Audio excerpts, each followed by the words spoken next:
Hello guys, this is Bailey from Airsoft, Minnesota, and today I'm just going to go over my gear loadout for Full Metal Jacket at Combat Airsoft in Deer Park, Wisconsin, which will be held on July 20th.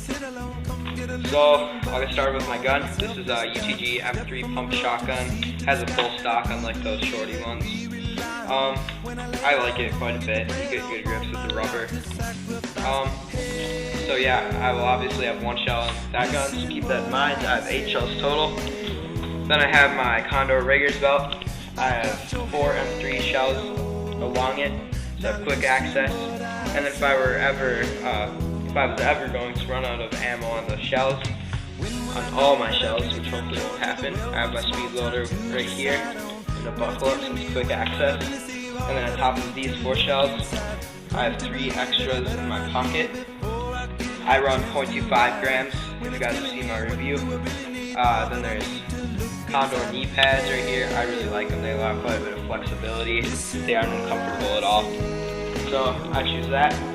And then I love dump pouches, so I'll be keeping Elite Force 0.25 gram BBs. I don't have them in right now. And then this is where I'll put all my empty shells and silicone oil and all that basic stuff. And then I have a black t-shirt and a Black Hawk Shimog right here. I love Black Hawk.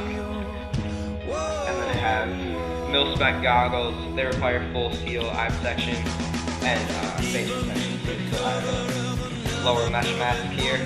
I don't really like full face protection, but most places require it. So that pretty much covers it all. So hope to see you guys next time. This is Airsoft Boys, Minnesota. I'm out.